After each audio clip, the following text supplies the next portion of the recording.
Foi. Olá, boa noite. Estamos iniciando a nossa live aqui da Federação. Um momento importante para nós podermos pensar, para a gente poder dialogar e entender, né, todo esse contexto econômico, contexto de saúde, sobre esse momento em que nós estamos vivendo. Hoje estou super bem acompanhada aqui de colegas empresários, colegas da diretoria da Federação que comungam, né, do mesmo pensamento, mas também temos a oportunidade, uma grande honra para nós, receber o Dr. Ricardo Zimmermann, que é um especialista e vai ter oportunidade de desmistificar alguns pontos, né, que a gente tem colocado. O que nós da Federação acreditamos? Que nós não podemos desassociar saúde e economia. E é o que nós estamos tentando trazer como uma realidade, especialmente para o poder público, essa nossa forma de entender que nós não podemos parar o trabalho. Nós não podemos parar as atividades produtivas, porque isso está custando muito caro para cada um de nós e para todos os gaúchos. Então, esse é o nosso desafio, a gente quer poder pensar de forma coletiva. Vocês que estão nos acompanhando podem mandar a sua mensagem, podem mandar as suas perguntas, porque o nosso objetivo hoje é pensar em conjunto, achando alternativas para minimizar todas essas crises, essa crise de saúde, essa crise econômica, e de que forma nós, gaúchos, podemos integrar esse momento com mais força. Queria, então, já de imediato apresentar o doutor Anderson Cardoso, o Rafael, Rodrigo, doutor Milton, né? Eu falo doutor porque são os advogados que nós temos na turma, Alexandre Gadré e o Ricardo Zimmermann também, que dispensa apresentações.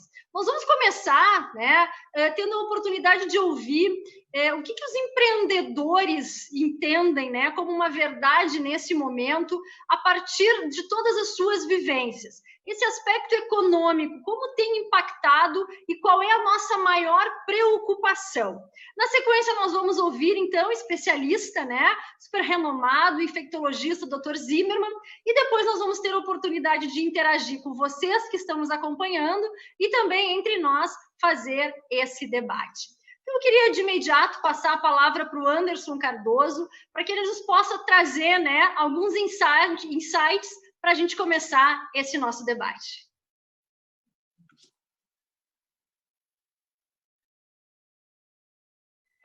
Anderson, tu tá no mudo. Tem que... Boa noite, Simone. Obrigado pelo convite para estar com vocês nesse evento. Boa noite aos colegas da Federação. Boa noite especial ao Ricardo, a todos que nos assistem. O tema é bastante importante, muito relevante no atual momento e que nos instiga, né? Tivemos, ao longo da última semana, uma série de ações da entidade, porque desde o início da pandemia, a Federação tem se posicionado sobre a manutenção das atividades produtivas, logo depois do primeiro momento de política de isolamento. Obviamente, desde o início, o nosso objetivo foi resguardar a vida, né? E eu acho que a principal questão que se coloca neste momento é de que maneira nós estamos atingindo esse objetivo inicial, né? Há quase 100 dias nós estamos numa empreitada de proteção à vida. Só que essa proteção à vida, me parece que ela não objetiva uma proteção tão somente nesse momento, que tem uma dimensão de saúde tão importante, e o Ricardo vai trazer algumas reflexões para nós. Mas também uma dimensão de longo prazo, que é uma dimensão econômica. Já se fala em segunda, terceira onda, e são essas reflexões, esse olhar não apenas para a árvore, mas para a floresta, que nos parece tão relevante nesse momento.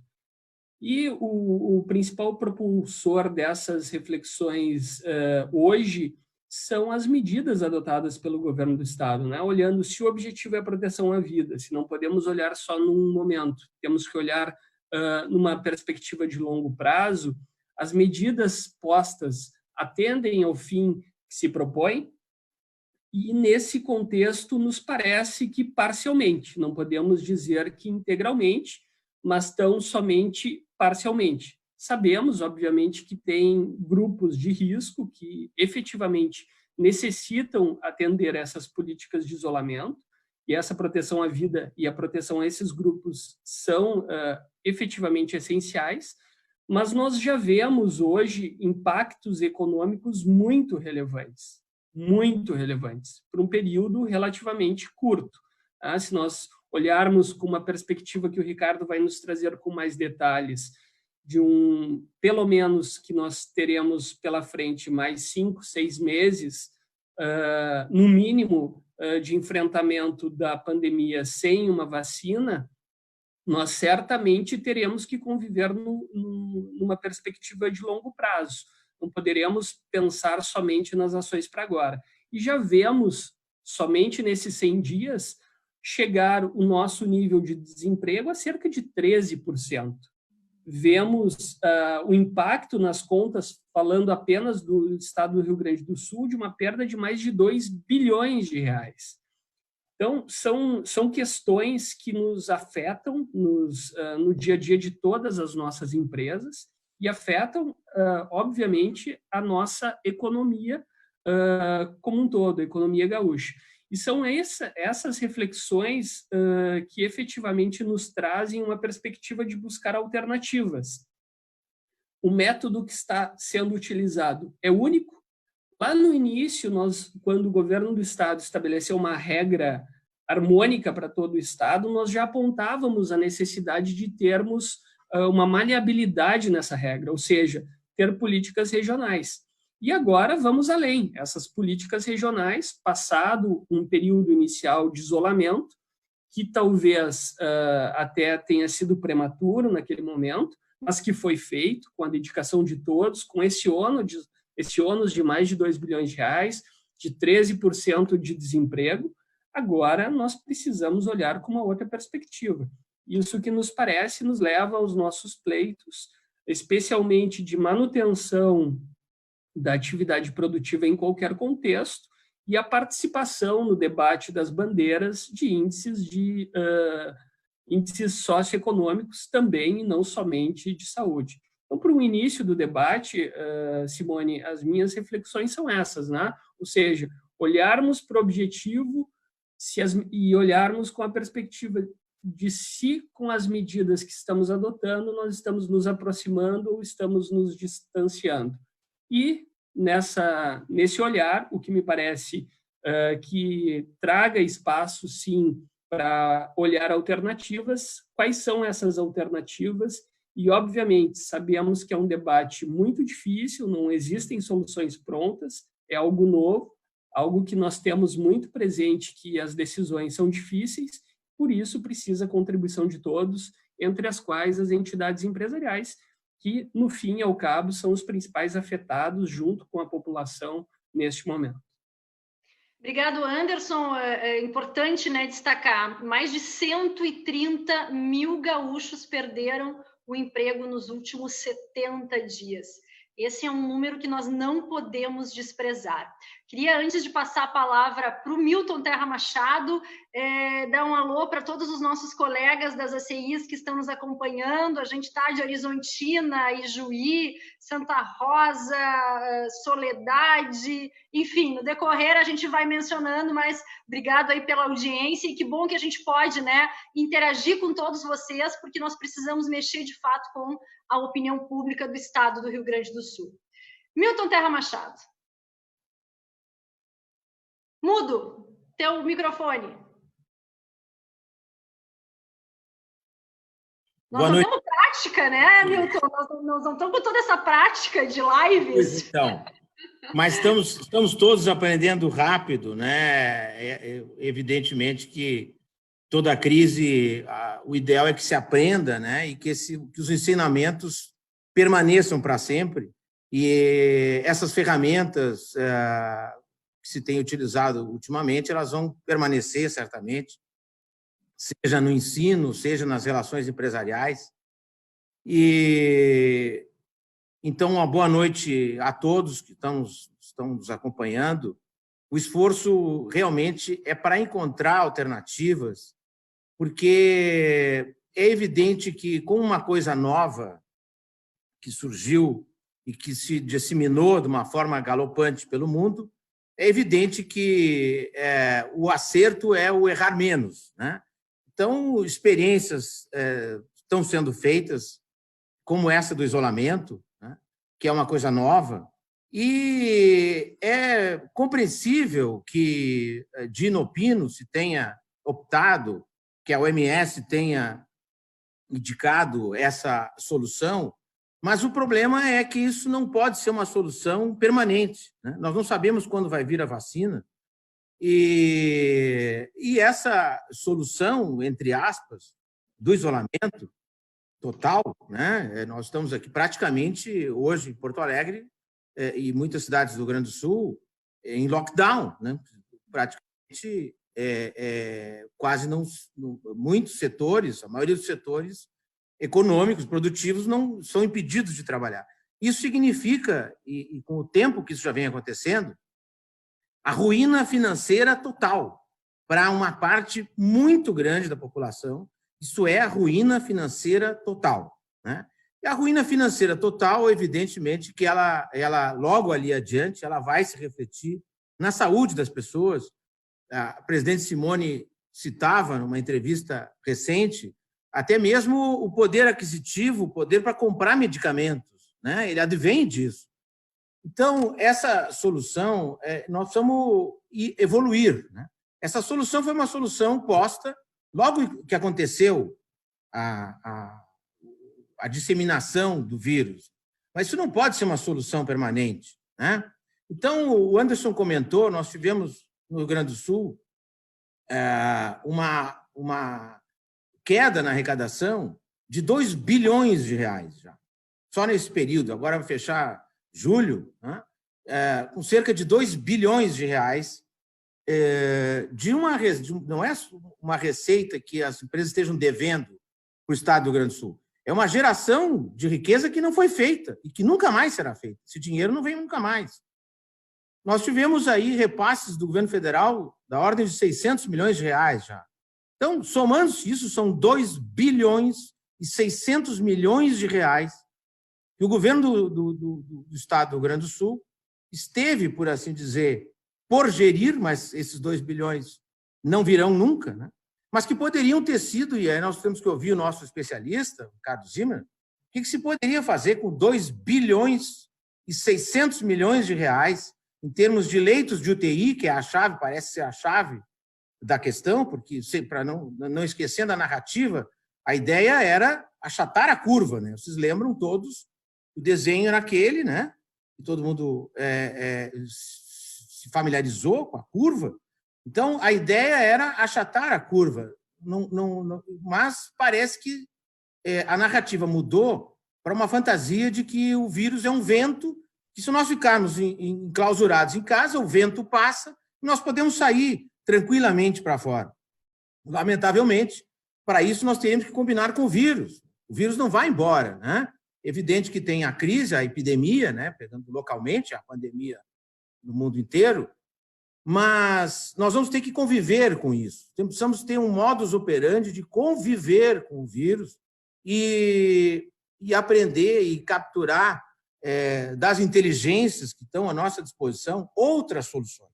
Então, os protocolos, o álcool, a máscara, evidentemente que também, como já foi dito pela nossa presidente durante essa semana, a lojinha da Dona Maria lá, com todos os protocolos, com máscara, com álcool, com tudo, com pessoas controlando o ingresso do número de pessoas nas lojas, qual o risco que isso oferece? Por que essas pessoas não podem trabalhar? Porque o custo, o outro lado, é a ruína financeira. Então, não pode ser uma solução permanente isso. Já se passou 6 meses desde que isso começou lá na China, 7 meses, começou em dezembro, né? Essa solução não é uma solução que possa ser permanente. Em relação às soluções do governo do Estado, eu até colocaria também o governo federal, na questão, por exemplo, tributária, que é uma questão importante, né? Nós temos visto aí parcelamentos, né? Suspensão de pagamentos, mas de valores que vão ter que ser pagos depois.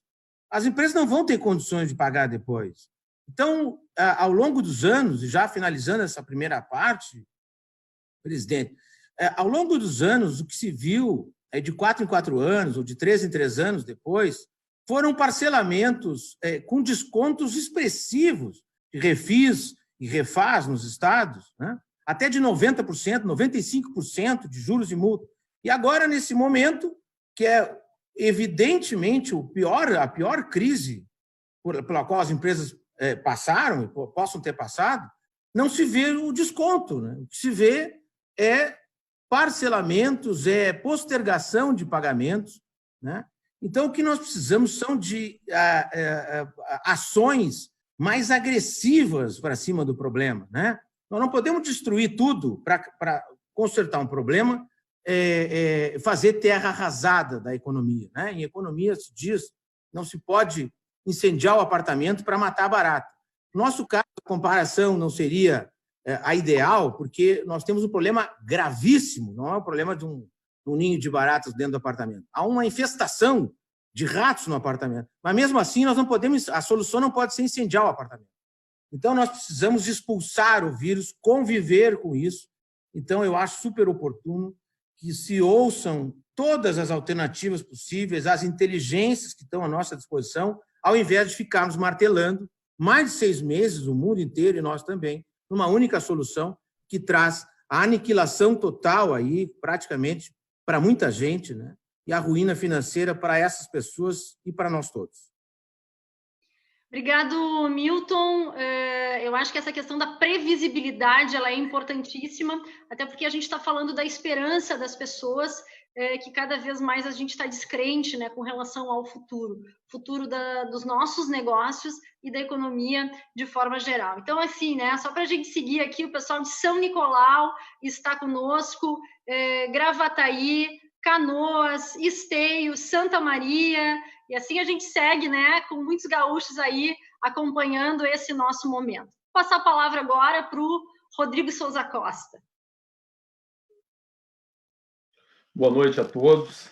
Eu vou na linha do que o Milton comentou agora há pouco. Nós tivemos hoje à tarde uma videoconferência com o secretário da Fazenda do Estado, onde ele anunciou essa perda de arrecadação de 2,1 bilhões de reais, né? E a gente sabe que o governo do Estado fez um esforço grande para tentar chegar agora a dobrar o número de leitos de UTIs, mas, salvo engano, 70% desses leitos estão hoje ocupados com pacientes não Covid. Isso representa que a gente tem aí uma demanda histórica reprimida já de vários anos, que chega o inverno e faltam leitos de UTI no estado do Rio Grande do Sul. E todas as vidas são super importantes, você não pode negar um leito para um paciente porque ele não é Covid, né? Mas sobram 30% que, infelizmente, não estão ocupados. Nós tivemos, lastimavelmente, muitas perdas no estado, pessoas que morreram pelo Covid, mas felizmente, nós não tivemos perdas por falta de leitos, por falta de recursos, que é o que tenta se evitar, que a pessoa não morra por falta de recursos que existem. Mas a gente tem um sistema de bandeiras hoje que se agrava e suspende as atividades produtivas por falta de leitos. E isso repercute, e vai repercutir muito ainda, numa queda absurda da arrecadação e nos tira os recursos que a gente tem para salvar vidas. E nós estamos preocupados com todas as vidas que perdemos, dos mais de 300 mil brasileiros que perdemos nos últimos meses, não só os quase 70 mil de pacientes Covid que nós perdemos, mas inclusive dos outros 230 mil que não têm a mesma atenção da mídia e do governo. E a gente se pergunta, não sendo da saúde, quantos milhares de pessoas nós poderíamos ter salvo com uma ínfima parte, com 1/10 do valor que se aportou no Covid, porque são pessoas que infartos, AVCs, hipertensos, aí o rol é para os médicos, né? E nesse sentido, o que a gente está se perguntando? Se a gente sabe, como disse o Milton, disse o Anderson, que a gente não tem uma perspectiva de fim dessa situação, nós não podemos embarcar numa política que não é sustentável a médio e longo prazo.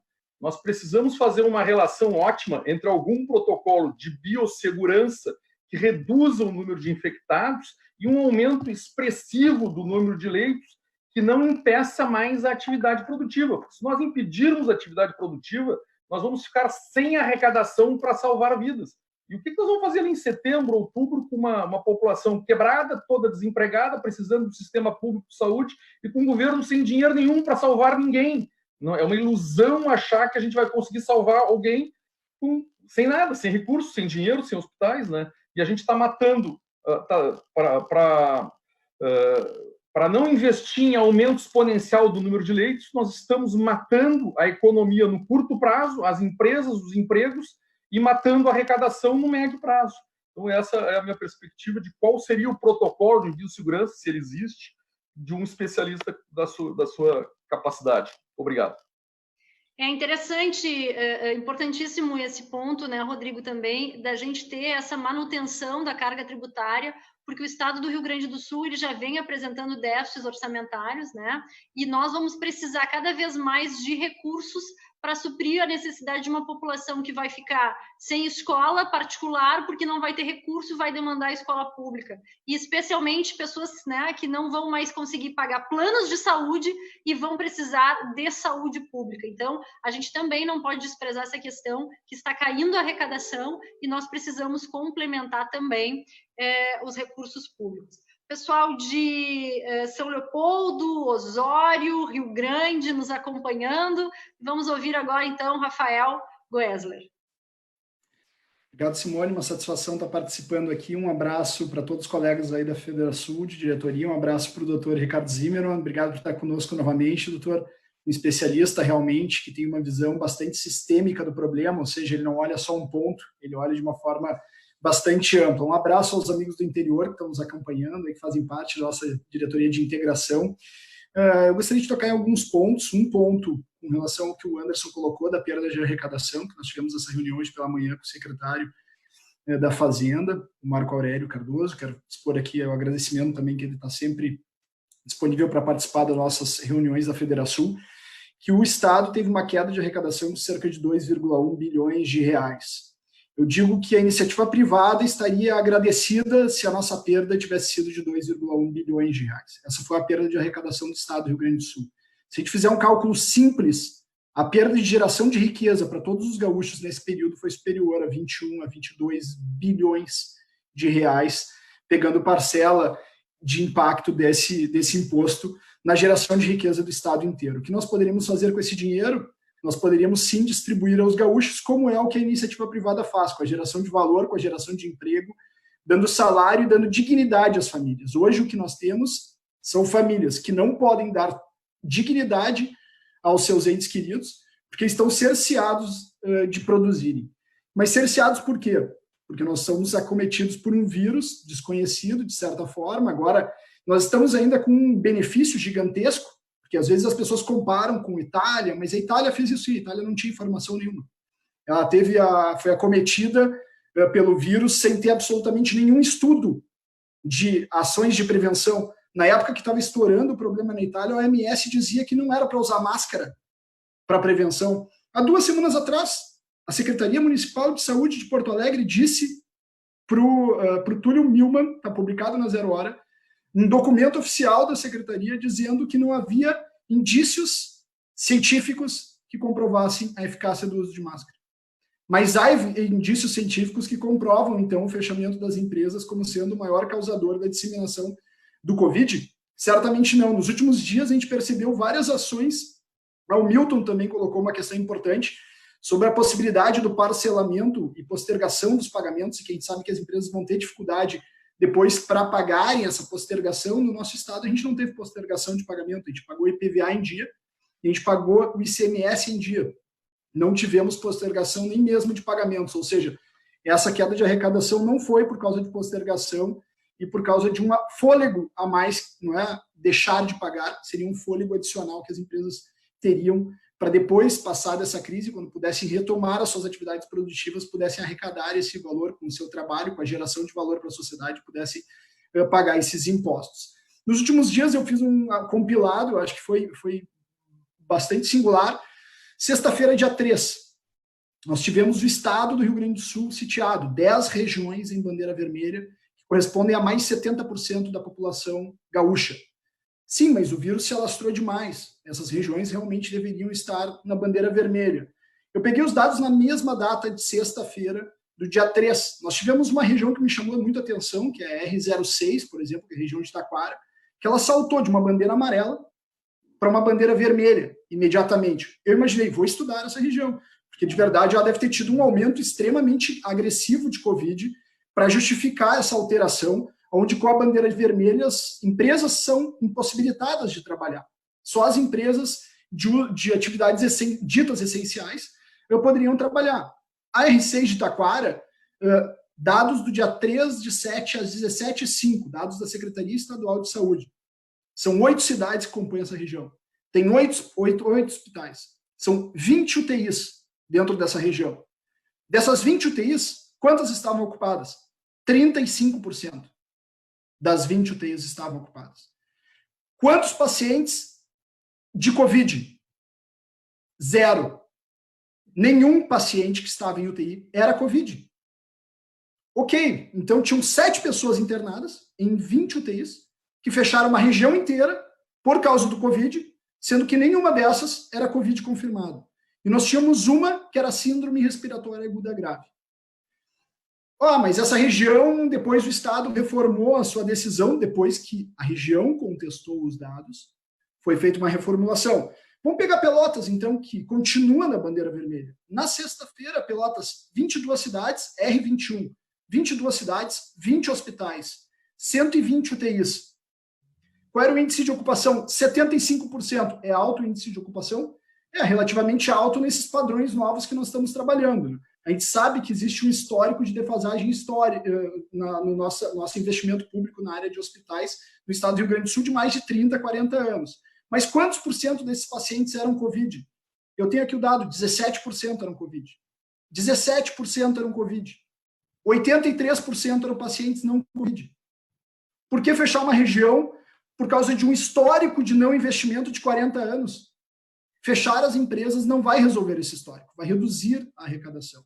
No âmbito municipal, que muito bem foi comentado também pelos debatedores, a questão do fechamento de Porto Alegre, por exemplo, no dia 3 de julho, o prefeito de Porto Alegre, Marquesan, anunciou que faria um decreto muito mais rígido, porque havia um objetivo da Secretaria Municipal de Saúde, isso foi divulgado pela Secretaria Municipal de Saúde, que era migrar de um distanciamento que variava, que estava eu tenho os dados aqui, 42%, era a gente partir de 42%, e a meta da Secretaria com um novo decreto, extremamente rígido, era chegar a 55% de distanciamento da população.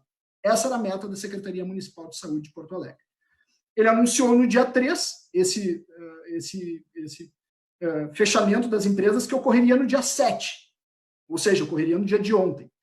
E lançou uma campanha Desafio Porto Alegre, que eu acho que aí sim foi um acerto, que é uma campanha de engajamento da população, para que essa população, de forma espontânea, não fechando as empresas e cerceando as pessoas de trabalharem, de forma espontânea, quem pudesse, fique em casa.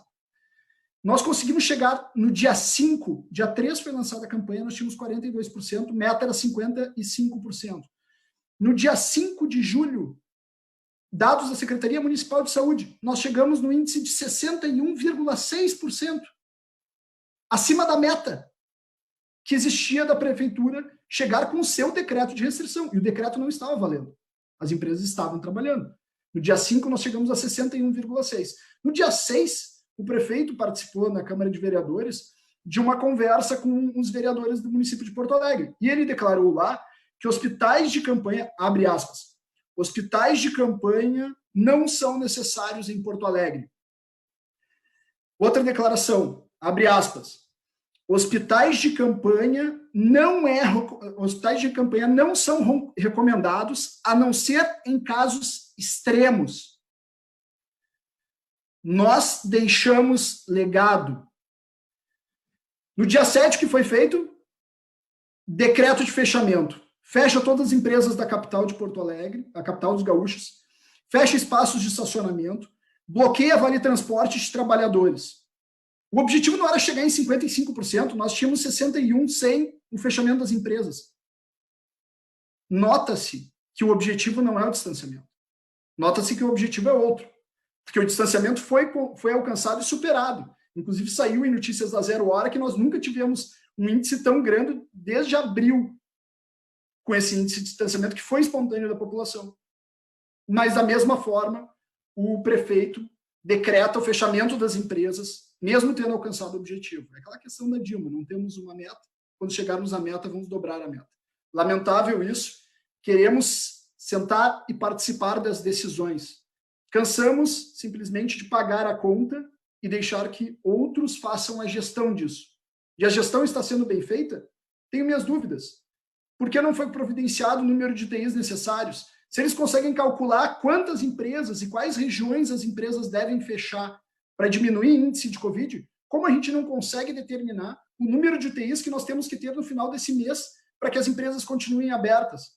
Como estão faltando medicamentos básicos da área de saúde? Isso é gestão de estoque. Isso se aprende em uma escola técnica. Não é exigido grandes sistemas de gestão para te conseguir fazer gestão de estoque de medicamentos que tenham um tempo ainda de validade bastante extenso. Então, termino aqui a minha análise breve, mas trago também uma indignação aí que eu exponho de todos os colegas do interior do estado e empreendedores de todo o Rio Grande do Sul com relação a essas decisões. É uma indignação de todos nós, Rafael, porque todos os anos no inverno gaúcho nós temos superlotação de emergências, nós temos falta de leitos e nós nunca fechamos, né, as atividades produtivas, mas também não são tomadas ações por parte do poder público para minimizar isso. A gente vem acompanhando ao longo dos últimos 12 anos, que é a série histórica que a gente tem capas de jornais, né, que de fato referenciam isso, né? Superlotação, leitos que faltam, medicamentos, enfim. E agora nós, trabalhadores e empresários, estamos pagando essa conta tão alta e que vai nos custar ainda mais caro. O pessoal de Torres nos acompanha, Carazinho, Portão, Vacaria, São Gabriel, muito bacana, assim, essa rede que a gente tem, né, capilaridade da Federação e essa oportunidade que nós temos de refletir juntos. Alexandre Guedré, o que tu está vendo, assim, a partir de tudo isso, tu que é o nosso homem da imprensa, né, e um super porto-alegrense também que está apreensivo com todas essas determinações dos governos. Boa noite, Simone, boa noite, colegas. Realmente, todos nós entendemos a pressão e a responsabilidade que estão nas mãos dos nossos gestores públicos, mas nós, em especial os trabalhadores do Rio Grande do Sul e do Brasil, ficam preocupados com as medidas, a solução proposta que está sendo imposta, até, dá para dizer assim, para que nós achemos um rumo de saída ou pelo menos de minimização da expansão do Covid no nosso estado. E o que nos preocupa é que existe uma desconexão, pelo menos na visão de muitos, e a minha em especial, das medidas propostas, das medidas implantadas com a efetiva solução que elas podem dar para a questão do Covid. Nós percebemos, por exemplo, que, do ponto de vista dos nossos gestores, o comércio, a indústria, os serviços são os culpados pela expansão do coronavírus no Rio Grande do Sul e nos municípios que nós vivemos. E, com certeza, todas as medidas que nos foram apresentadas como tecnicamente válidas para minimizar essa expansão foram todas implantadas, as empresas todas se prepararam de maneira maestral, justamente pensando na vida, que é a prioridade de todos, com certeza, ninguém duvida disso, todos respeitam essa necessidade dos cuidados essenciais e, obviamente, que nós queremos justamente sair desse momento e, por isso, nós tomamos todas essas medidas. Então, o remédio que está sendo proposto para que nós façamos a diminuição da expansão do coronavírus, na nossa visão, tem um descompasso com a realidade. O fato desse remédio gerar talvez mais problemas do que o próprio coronavírus, porque esses problemas não acabarão com o coronavírus, nós teremos anos de sofrimento, seja na capacidade de renda das pessoas, na economia, no giro, que até foi anunciado aqui, só em impostos 2,1 bilhões perdidos até o momento, e no mínimo 20 bilhões de reais que deixaram de ser gerados e circular na nossa economia graças a essas medidas que não necessariamente nos resolveram ou melhoraram a nossa situação, tanto que até agora, desde o início de março, estamos ainda patinando e sofrendo. E o que mais também preocupa é que esses índices que estão sendo impostos e essas metas que estão sendo impostas, como, por exemplo, o índice que o Rafael falou agora há pouquinho, de 55%, elas já estão atendidas. Então, nós temos um certo descompasso das medidas e dos gatilhos que estão sendo apresentados e da efetiva realização que eles podem dar em passos concretos no combate ao coronavírus. E também preocupa o fato dos leitos de UTI, de maneira geral, serem utilizados como o critério específico de gatilhos para as bandeiras do nosso estado. Nós percebemos que na região metropolitana, apesar de termos 38% dos leitos de UTI ocupados com casos de Covid, que é um número alto, mas ainda assim nós sabemos que temos todo o restante que não são casos específicos de Covid e que também as UTIs, nós sabemos também por algumas informações médicas que eles não são simplesmente deixados em branco ou desocupados. Se existe uma vaga útil, disponível de uma vaga em UTI, ela é utilizada justamente porque ela tem custo. Então, se existe alguém que pode se utilizar dessa vaga de UTI, ela com certeza será utilizada.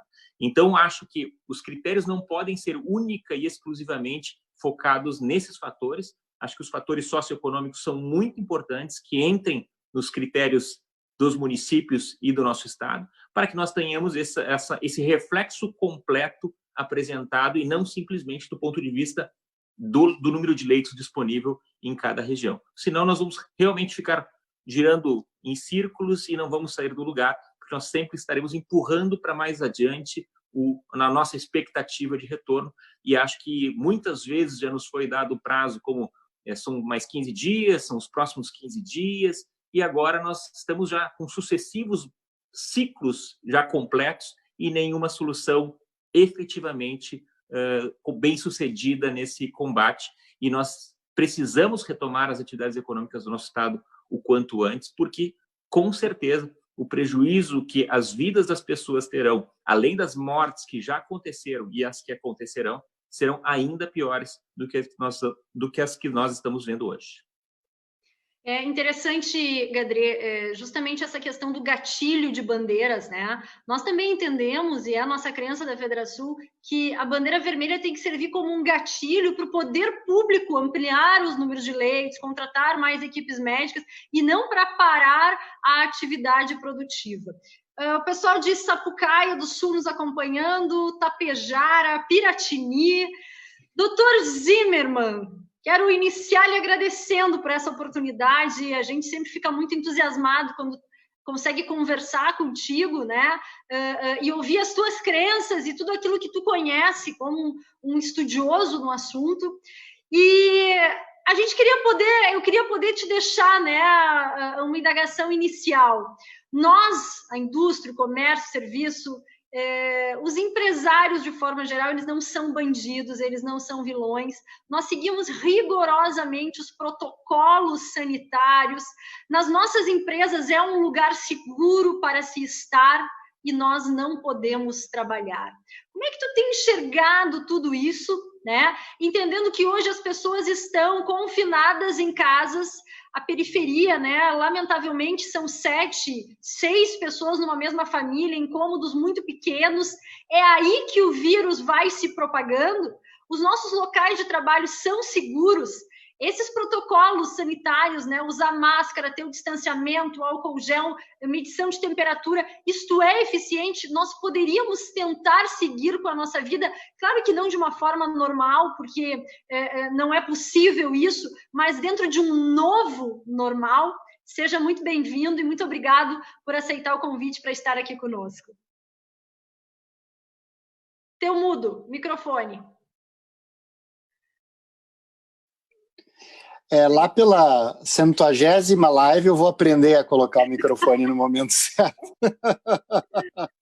Muito boa noite, é sempre um prazer estar aqui com vocês.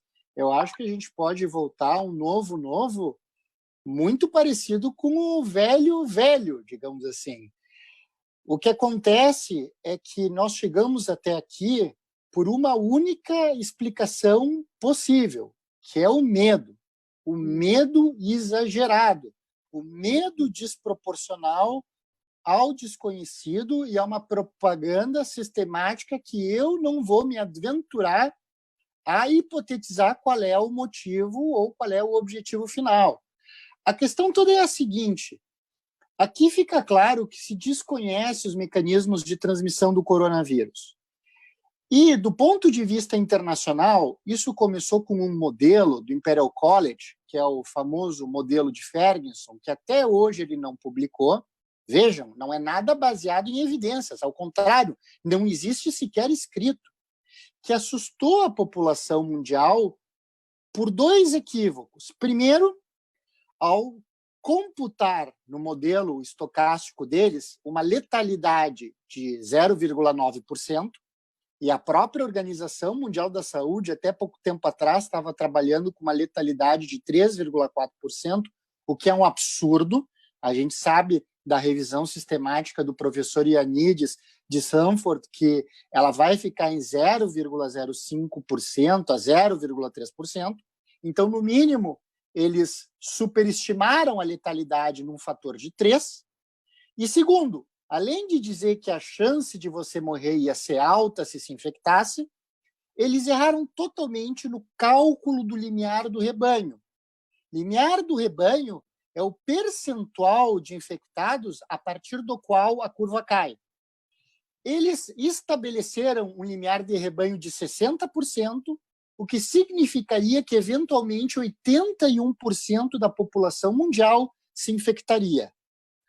Ora, isso foi importado do modelo desse inglês, que já tinha feito previsões catastróficas resultando em sacrifício de gado em febre aftosa, já tinha dito que centenas de milhares de ingleses iam morrer do mal da vaca louca, entre outras previsões malucas. Isso foi buscado e foi baseado simplesmente numa visão de que as pessoas elas interagem entre si como no influenza. Ele buscou esse modelo da gripe, de um modelo que ele tinha feito para a gripe H5N1. Só que a influenza e o coronavírus são exatamente os opostos no que tange a transmissão. E eu vou explicar isso de forma simples. Existe uma métrica que se chama coeficiente de dispersão.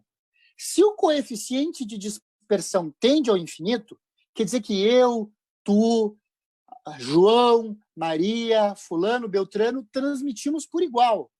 Todo mundo transmite, o coeficiente de dispersão é alto. Quando isso acontece, o limiar de rebanho é atingido em percentuais muito altos, porque todo mundo é transmissor. No SARS-CoV-2, o coeficiente de dispersão é de 0,1. O que isso quer dizer? Que cerca de 20% das pessoas infectadas são responsáveis por mais de 80% dos casos, enquanto que 80% das pessoas não transmitem a doença para ninguém. Então, não é nada inteligente pegar e adotar medidas horizontais com fechamento do trabalho como um todo, com fechamento de escolas, com fechamento da rede comercial de forma homogênea, se, na verdade, o número de pessoas que transmite é baixo. A gente tem que ir atrás dessas pessoas que são as disseminadoras. Então, como é que se fez nos lugares de sucesso? Como é que se fez em Hong Kong? Como é que se fez em Vietnã? Como é que se fez na Coreia do Sul, que permitiu que não haja fechamentos tão drásticos? Testagem. Se fez testagem em massa da população. Ah, mas isso é caro. Não, mas dá para fazer a testagem, dita testagem em pool. A gente pode testar com biologia molecular para ver quem é infeccioso 32 e 32 de 32 pessoas. A gente pega 32 exames e roda uma vez só. E aí vai descartando as infecções na comunidade. Mas, de novo, os casos de coronavírus, eles não são transmitidos na comunidade por igual como um todo, de forma homogênea. Eles são transmitidos em clusters, em conjuntos. Então, geralmente, o paciente que chega para nós com coronavírus, ele tem um parente com coronavírus, ele teve um amigo que ele foi em algum lugar junto com coronavírus. Então, a gente tem que fazer o contact tracing, a busca por contatantes.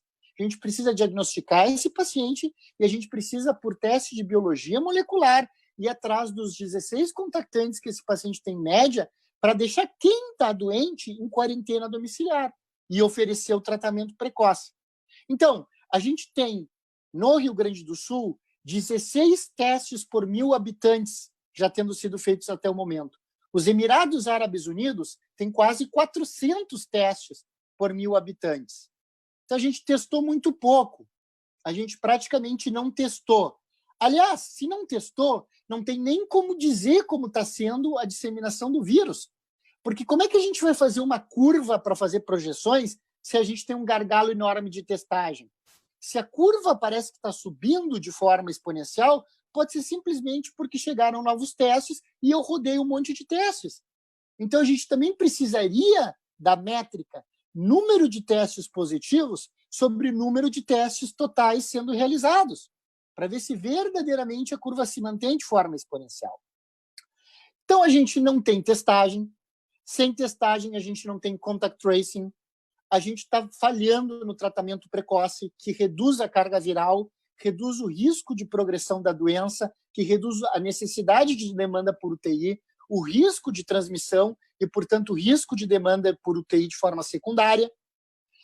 Mas a gente está lançando mão de fechamentos horizontais em massa, coisa que não está escrita em lugar nenhum, coisa que não é baseada em evidência. Ao contrário, uma revisão sistemática disponível em sua íntegra no site do CDC mostra algumas sugestões de condutas em trabalho.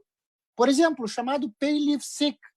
Deixa claro para o trabalhador que, se tiver com o nariz escorrendo ou dor de garganta, ele fica em casa recebendo o salário íntegro.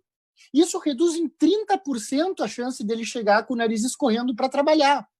Eu atendi o maior surto, maior cluster de Porto Alegre, num lar de crianças com transtorno invasivo do desenvolvimento, com espectro autista, onde um trabalhador de uma região do globo bastante afetada, Venezuela, na verdade, ele tinha tanto medo de ficar desempregado que ele foi trabalhar com sintomas. Isso poderia ter sido evitado com a política, por exemplo, se existisse uma política assim, que se o governo garantisse o pagamento de seu funcionário ou se o empresário fosse estimulado também a ter descontos fiscais por lançamão de iniciativas de esterilização de ar. Eu não conheço nenhum projeto, e agora a OMS, depois de muito tempo, reconheceu que podem ocorrer clusters de transmissão aérea. Eu não conheço nenhum projeto de isenção fiscal para empreendedor, para industrial, para comerciante, que coloque radiação UV no seu telhado, que promova 6 trocas de ar por hora. Ao contrário, na academia onde eu treino, o dono colocou um sistema de trocas de ar mecânico com 6 a 12 trocas de ar por hora. Ele teve que fechar igual. Eu estava mais seguro na academia do que no hospital onde eu trabalho, e ele teve que fechar igual. Quer dizer, aquela história, não adianta fazer o certo, assim como se citou há pouco, se atingiu a meta e se fechou igual. Então, essas coisas nos deixam muito impactados, porque não tem uma base biológica. A gente não está sabendo como se lidar com o coronavírus. Coronavírus é assim, acontece em clusters. Dá para manter o trabalho? Dá. Tem que abrir escola? Tem. Criança não transmite a doença. Como é que a gente faz? Medidas de controle de infecção. Máscara, álcool gel, evita aglomeração, faz horários de almoço alternativos para não ter aglomeração no refeitório, evita eventos mega, super spread, assim, como teatro, cinema, isso, shows de rock, mas atividade produtiva jamais. Porque quem vê aquela curva, e se falou há pouco achatamento de curva, se esqueceu de dizer que a capacidade de atendimento ela não se mantém linear. Se eu acabo com a economia, a capacidade de atendimento cai. A Suécia é um dos poucos países europeus que tem uma previsão de aumento do PIB. Por quê? Porque tomou medidas, mas medidas razoáveis. Fez o lockdown vertical, deixou os idosos em casa. O PIB vai crescer lá e eles puderam triplicar o número de leitos de UTI justamente porque não quebraram a economia. Mas morreu mais gente na Suécia. Não, morreu menos gente na Suécia do que na Espanha em lockdown, do que na Itália em lockdown, do que na Grã-Bretanha em lockdown. Morreu mais gente na Suécia do que na Noruega, só porque quem morreu na Suécia, uma população muito envelhecida, eram pessoas em asilos. 3/4 das mortes em Suécia eram de velhinhos em asilos, que verdadeiramente estavam em lockdown forçado. Aliás, a transmissão aérea, que está sendo agora dita pela OMS, que a gente já sabia por causa do Diamond Princess, as pessoas se infectaram no navio depois que foram por isolamento de suas cabines. Nova York, a maioria, o prefeito foi dizer que a maioria das pessoas tinha se infectado, o governador, depois que entraram no lockdown. Isso prova a transmissão aérea. Prédios em Hong Kong com problemas em encanamento e aerosolização de material fecal prova que a gente não está seguro em casa, como se as pessoas pensam que a gente está.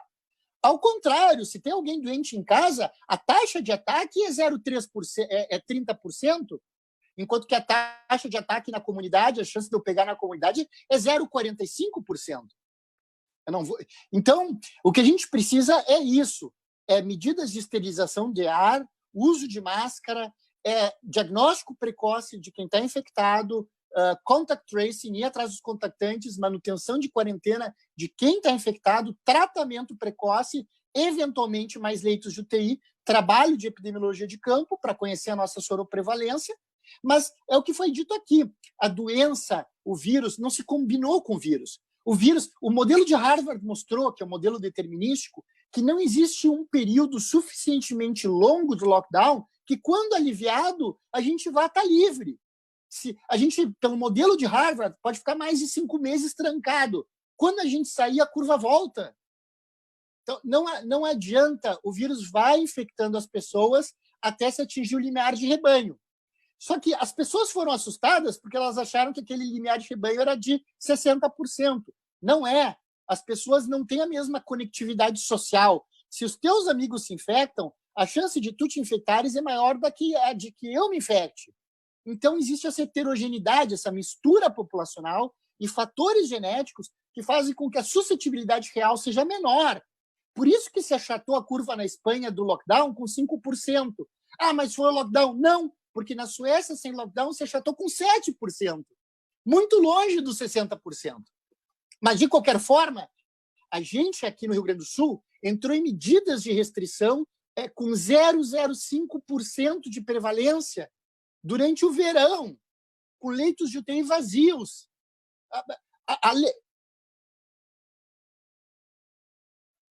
Isso não fez sentido nenhum. A letalidade, o colapso, explode quando os leitos de UTI lotam e as pessoas morrem entubadas no Uber. Se eu tinha 70% ou 90% de lotação, daria no mesmo para a letalidade da doença, mas esses 20% de diferença teriam permitido eu encurtar a pandemia. Agora a gente entra no inverno com 0,47% de prevalência só no Rio Grande do Sul. Então a gente empurra a nossa curva para o meio do inverno, por ter tomado medidas ineficazes. É o contrário de uma vacina. Uma vacina é barata e imuniza muita gente. Isso é uma boa vacina. As medidas que a gente tomou nos custaram 20 bilhões, foram caríssimas e não imunizaram ninguém. A gente entra com 0,45% de prevalência para o inverno. Agora a gente tem o risco verdadeiro de colapso se não fizer as medidas que são eficazes para o coronavírus, que é testagem, quarentena do infectado, testagem do contactante e tratamento precoce, uso de máscara e reforço de controle de infecção. Essas medidas de fechamento de trabalho, tu pode diminuir 10% do número de funcionários. Tem modelagem matemática em relação a isso. Jamais 100%. Não existe nem modelagem com fechamento de trabalho. É tão absurdo que não é que não tenha trabalho epidemiológico, não existe modelo matemático prevendo 100% de fechamento de trabalho. Não existe nem modelo isso. Então, essas medidas vão nos quebrar sem nos garantir o benefício que a gente precisa. Não são baseadas em evidências. Não tem nenhum dado que as defenda. Ao contrário, e a gente podia ter aprendido com a Europa. Países que fizeram ou que não fizeram lockdown tiveram as mesmas curvas na Europa. As mesmas curvas. O vírus tem seu ciclo. E, no caso do coronavírus, a gente tem que focar nos clusters, nos eventos de super spreading, identificar esses eventos associados à superdisseminação e evitá-los. Só para dar um exemplo final, Coral agora em Washington, uma corista infectada ficou 2,5 horas cantando com 60 pessoas, saíram 45 infectados. Por quê? Canta, aerosoliza. Então tem que evitar situações de gerar aerosol, usar máscara e tocar a vida para frente. Não existe tempo X que vai fazer com que o vírus desapareça. E mais, mesmo que esse desapareça, existem mais de 500 coronavírus em morcegos que podem passar à espécie humana. Esse mesmo coronavírus ele pode sofrer mutações na proteína S e voltar no próximo inverno, que é chamada sazonalização, como acontece com a gripe. Ou pior, ele pode sofrer recombinações maiores e voltar como uma nova pandemia. E aí a gente vai ficar fechando e quebrando a economia a cada vez que isso ocorre. A gente tem que saber como se comportar dessa vez, porque nossos filhos vão nos ver de exemplo para a próxima. Ou talvez nós mesmos ainda precisemos do nosso próprio exemplo para a próxima. Nossa, Zimmermann, eu fico muito confortada assim com tudo isso que tu colocas, né? Porque a gente acredita muito nisso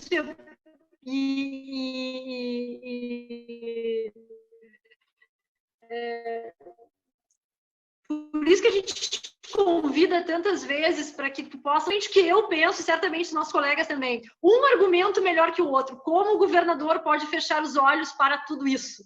A gente está vendo, né, exemplos no mundo todo e tudo isso que tu acabaste de relatar aqui são evidências, né? Então, como é que a gente vai fechar os nossos negócios, parar com tudo e manter as pessoas em casa? Tem um comentário aqui também, né? Lockdown na região metropolitana faz com que as pessoas saiam das suas casas e vão para o interior, vão para o litoral e acabem, né, contaminando, e se estiverem contaminados, outras pessoas também. Mas eu queria poder desafiar agora os nossos colegas aqui, começar com o Rafael, para que ele possa também, Zimmermann, te fazer alguma provocação com relação ao que nós estamos vivenciando na prática, né?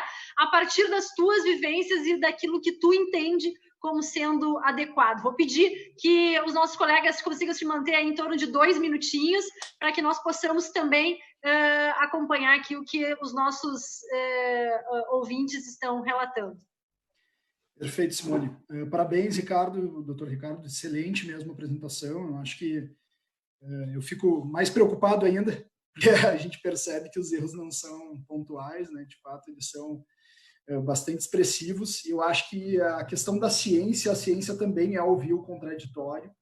A ciência também é ter uma análise sistêmica, e a gente percebe que o governo ele tem hoje nos seus quadros especialistas, são especialistas, mas são especialistas unânimes, ou seja, são pessoas que têm a mesma visão, o mesmo ponto de vista. E uma das solicitações que a gente tem tido com relação ao governo é exatamente a participação de pessoas que sejam especialistas de verdade, e tu é um infectologista, quer dizer, tu não tem uma pós-graduação somente, tu fez toda a tua formação em cima dessa temática, já vivenciou, inclusive trabalhou junto ao OMS e outros organismos fazendo protocolos de segurança. Eu vi os protocolos também que tu criaste junto com uma equipe de médicos relacionados às primeiras ações de prevenção para exatamente evitar que essas pessoas cheguem à UTI. Eu queria saber com o senhor 2 coisas. O senhor estaria disponível para ingressar nessa equipe do governo caso fosse convidado, caso o governo percebesse que, de fato, é importante termos ideias diferentes? E segundo ponto, quais seriam as ações principais de prevenção inicial para que essas pessoas não cheguem na UTI? Bom, primeiro, em relação ao governo, eu não tenho nenhuma política partidária. Inclusive, eu fui o coordenador de guideline da Anvisa, Guideline Brasileiro Nacional de Prevenção de Infecção de Corrente Sanguínea, no governo da Dilma. Eu trabalhei para a OMS no governo também. Claro que é de fora, mas era aqui no Brasil, o governo também era de esquerda. Trabalhei no Ministério da Saúde no governo de esquerda, trabalhei na Associação Pan-Americana para a Organização Pan-Americana da Saúde, que é de esquerda. Quer dizer, na verdade, eu sou um técnico, né? Acho que o trabalho do político é ouvir os técnicos, né? Numa pandemia, acho que o político tem que ouvir o técnico, e não o técnico o político. E alguns colegas, às vezes, têm pensado um pouco diferente em relação a isso.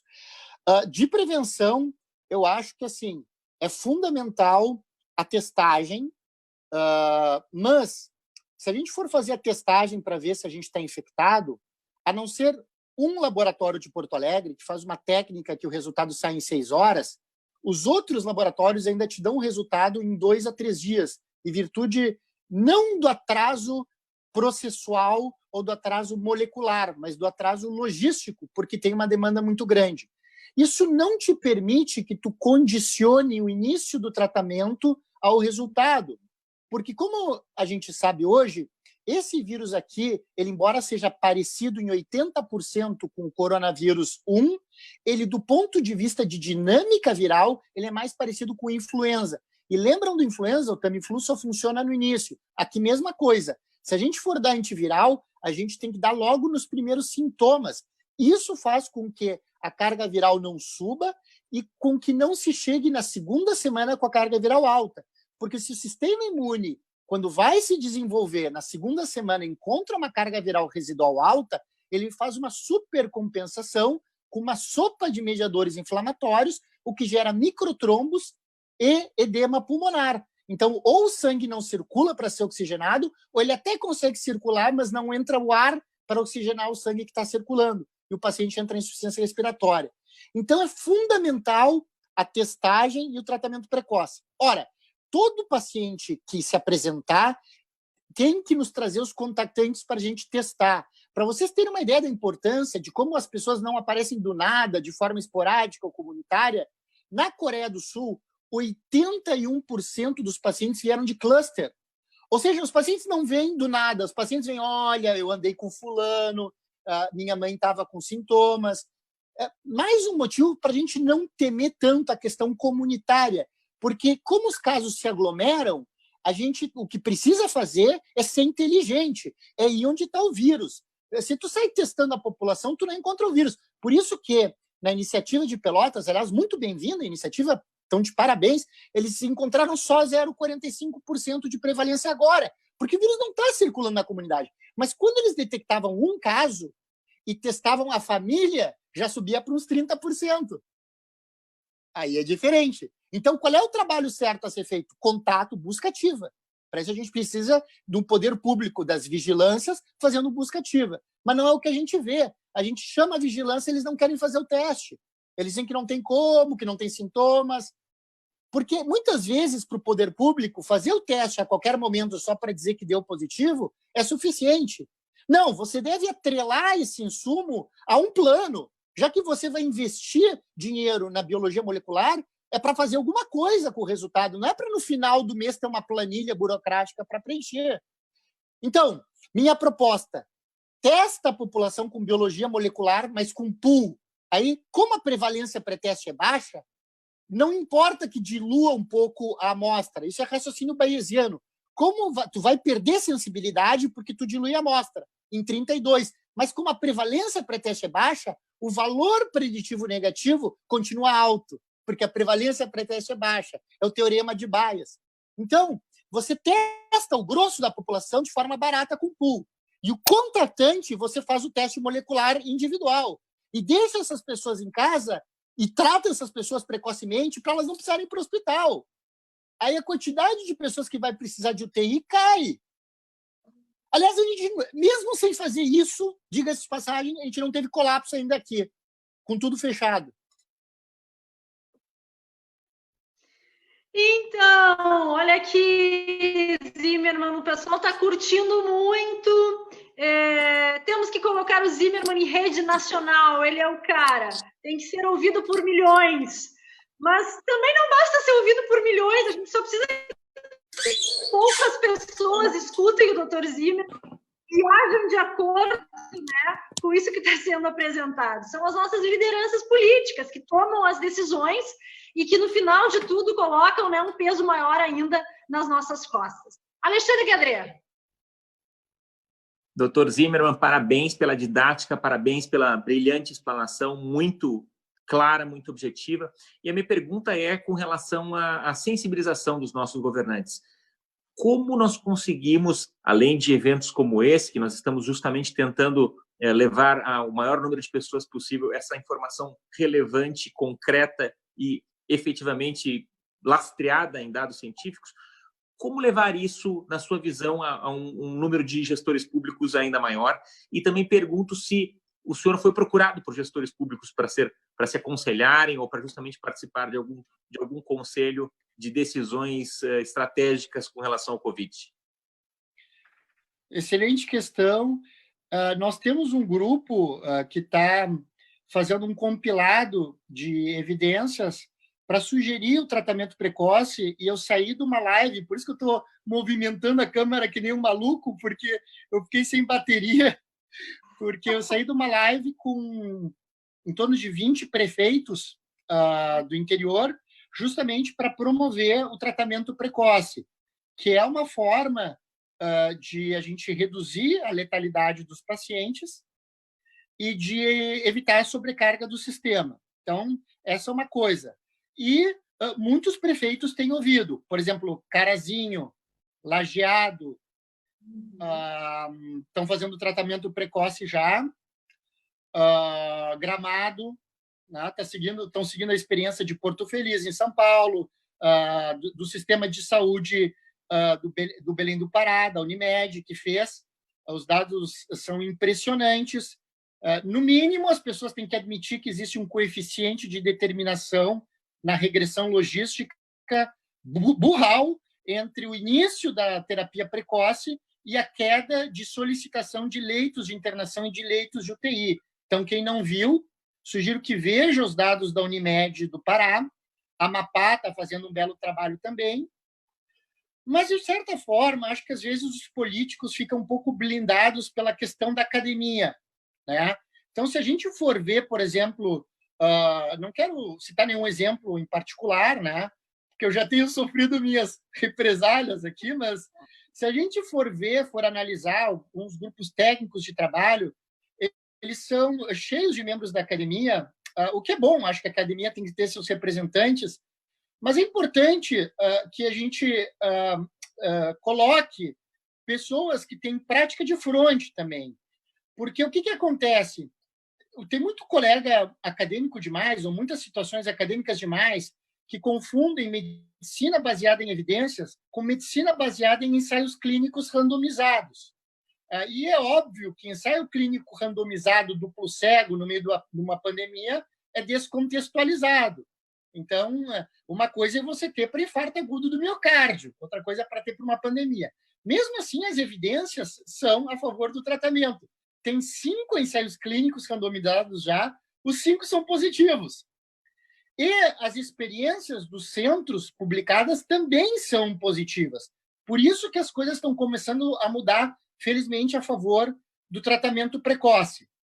A gente tem o respaldo do Conselho Federal de Medicina, no que tange a isso, mas eu vou deixar uma provocação algo que me deixa assim, meio, digamos assim, zoado. Eu acho legítimo, acho perfeito, eu adoro epidemiologia, adoro, é uma das áreas que eu mais gosto. Eu acho perfeito questionar cientificamente um artigo de tratamento precoce, acho que é válido. No entanto, a gente vê pessoas que são leões na hora de criticar estudo com medicamento ou uso de máscara, mas são os gatinhos na hora de criticar o lockdown, na hora de criticar fechamento de trabalho. Isso é um contrassenso. E uma grande autora que eu gosto muito, que se chama Ayn Rand, ela me ensinou que não existem contrassensos. Na verdade, quando a gente se depara com o contraditório, a gente está confessando um erro de raciocínio. Se a gente persiste no contraditório, a gente está se afastando de vez do império da razão. Então, se você se encontrar com um contrassenso, revise suas premissas. Alguma delas está errada. Perfeito, assim, é música para os nossos ouvidos, tudo isso. Olha que bacana, Zimmermann, o Avelar, ele é infectologista no Rio de Janeiro e está dizendo que concorda plenamente contigo. Eu acho que isso dá mais respaldo ainda para esse trabalho que a gente está fazendo. O que tem em comum, né, nesses 3 prefeitos que tu citaste, Carazinho, Lajeado e Gramado? São prefeitos empreendedores, eles têm, né, essa filosofia da gestão, porque já dirigiram empresas, eles têm uma visão diferente de políticos tradicionais, enfim, e que estão muito baseados, né, numa sistemática que eu até diria que é ultrapassada, exatamente, né, fazendo eco a essa menção que tu fizeste da Ayn Rand, quando a gente precisa, né, estar aberto para novas possibilidades quando se lida, né, com o futuro e com a vida de tantas pessoas. Rodrigo. Doutor Zimmermann, Suécia, eu tenho lido bastante sobre a Suécia e me parece um bom exemplo, mas quando eu falo com pessoas que defendem o lockdown, eu não sei se ele saiu para mim, ele saiu a imagem do Ricardo. Permanece? Talvez tenha acabado a bateria dele, ele foi espetar no carregador, estou achando.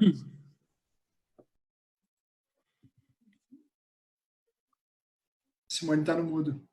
Está no mudo, Simone. Está no mudo. Agora mas fui pode eu. fazendo a pergunta. Vai fazendo a pergunta, nem que repita de novo, Rodrigo. Posso fazer Não, uma mas pergunta? eu estava...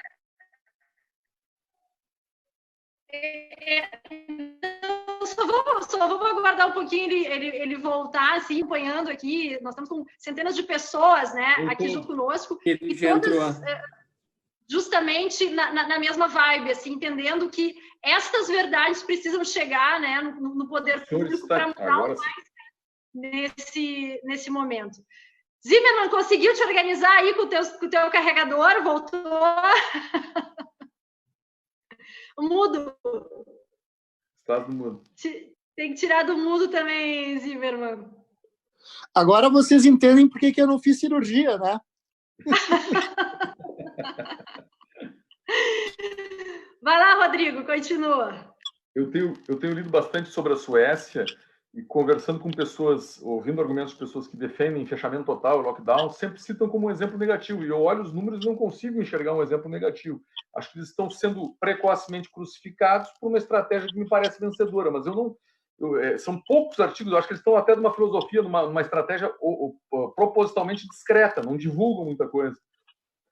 E eu vi sobre os asilos, sobre a mortalidade lá, que eles tiveram um erro de política de governo, morreu muita gente nos asilos, que eles trataram dentro do próprio asilo. Mas a pergunta que eu te faço, se é que morreu menos gente, claro, falasse em termos ponderados, proporcionalmente a cada 100 mil habitantes, né?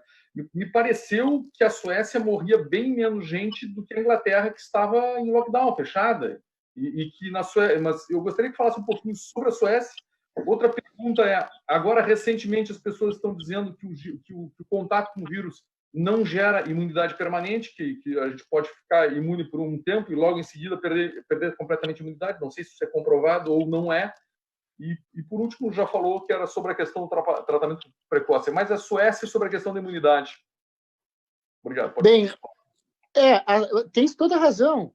A Suécia, por milhão de habitantes, tem mortalidade menor do que Espanha, que fez lockdown, Itália, que fez lockdown,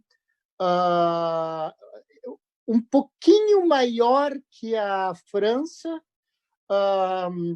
que fez lockdown também, mas bate mais ou menos a mesma coisa. E se a gente olhar a mortalidade em excesso, que é até mais importante, eles não têm mortalidade em excesso em relação a eles mesmos, olhando para trás ao longo do tempo. Ou seja, a qualidade de vida na Suécia é tão boa, porque a gente se preocupa com o coronavírus, e essas lives como a de vocês é fundamental para lembrar que não existe dicotomia, economia, saúde. As pessoas vão morrer de outra coisa. Inclusive, só para eu citar, tem um paper no Lancet Global Health que mostrou que a gente não deve importar para o Brasil modelos que funcionam ou não funcionam nos países ricos, porque o impacto é diferente. Quando tu tem uma desestruturação e desemprego num país rico, não é comprovado que aumenta a mortalidade, mas no país pobre aumenta. Naquela crise econômica que a gente teve dos governos anteriores, houve um aumento de 0,75 mortes por 100 mil habitantes por percentual de desemprego a mais no país. Então, no Brasil, medidas que causem desemprego, comprovadamente, isso é baseado em evidências, se associam ao incremento linear na mortalidade. Então, na Suécia, pode ter morrido um pouco mais por Covid, por causa dos asilos, 3/4 dos óbitos, e eles pediram desculpas para a população idosa, erraram mesmo, mas, em geral, a qualidade de vida de um país que nunca desrompe sua economia faz com que eles não tenham um aumento da mortalidade extra. Se a gente olha para trás, nos outros anos, para a Suécia, eles não tiveram um excesso de mortalidade esse ano, como a Inglaterra teve. A Inglaterra teve excesso de mortalidade, a Holanda teve excesso de mortalidade, a Suécia não. O que nos importa é a mortalidade. Se a pessoa morre de Covid ou morre de doença cardiovascular, que é associada à pobreza, ao desemprego, ou de câncer, que também é associada linearmente à pobreza e desemprego, dá no mesmo, afinal de contas. Então, isso é uma questão. Em relação à imunidade, é que saiu no Nature um estudo mostrando o seguinte: a gente sabe, e eu disse anteriormente, que quem chega com uma carga viral mais alta para a segunda semana sofre mais riscos. Na segunda semana se desenvolve a resposta imune adaptativa, que é que inclui os anticorpos. Então, quem chega na segunda semana com uma carga viral maior vai ter uma maior resposta adaptativa, mais inflamação, e também vai produzir mais anticorpos. Quem é assintomático ou tem uma doença leve, ao contrário, produz muito pouco anticorpo. E eles podem se tornar indetectáveis a partir de 2 meses em 40% dos casos. As pessoas leram isso da seguinte forma: perdi meu anticorpo, não estou imune. Não é verdade, porque um outro paper publicado no Nature, na sequência, mostrou que mesmo que elas não tivessem anticorpos detectáveis, elas tinham os linfócitos B que produzem aqueles anticorpos. É uma questão de economia corporal. Por que o linfócito B vai produzir anticorpos se ele não vai usar? Então, esse aí está imune sim. Ele também tem CD4, que é uma célula que não é medida específica contra. Ele só não vai ser um bom doador de plasma, porque o plasma convalescente, para ajudar os doentes, tem que ter bastante anticorpos. Mas ele está imune. Eu tenho falado muito sobre isso, né? Todas as oportunidades, especialmente na imprensa, Dr. Zimmermann, que a gente precisa pensar, né, em preservar vidas hoje e no futuro. E que esse desemprego, que esta pobreza, né, que está se gerando a partir de todas essas medidas equivocadas de fechamento, de impedir a atividade produtiva de seguir funcionando, né, isto vai trazer causas e consequências futuras, porque crise econômica também mata. E aí algumas pessoas criticam e dizem: nossa, Simone, que exagero, é claro que não, as pessoas não vão morrer porque hoje perderam o emprego. Mas isso acontece no mundo todo e na história do Brasil, isso está evidente, né? As pessoas com falta de recursos, elas acabam adoecendo, elas não têm dinheiro para o remédio, elas não têm dinheiro para uma alimentação, então tudo isso leva à morte também. E por que agora estamos todos tão preocupados se todos os invernos morrem pessoas? Olha quantas pessoas morreram no Brasil, né?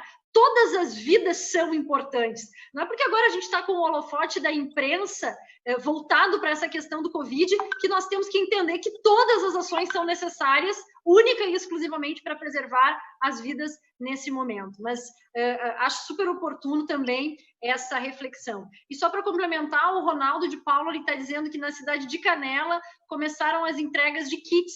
Então, quer dizer que tem cidades no Rio Grande do Sul que estão aderindo a essa sistemática, né, de entregar kits ou de entrar com remédios mesmo antes da conclusão de testes, como tu tinhas referido. Milton Terra Machado, mudo.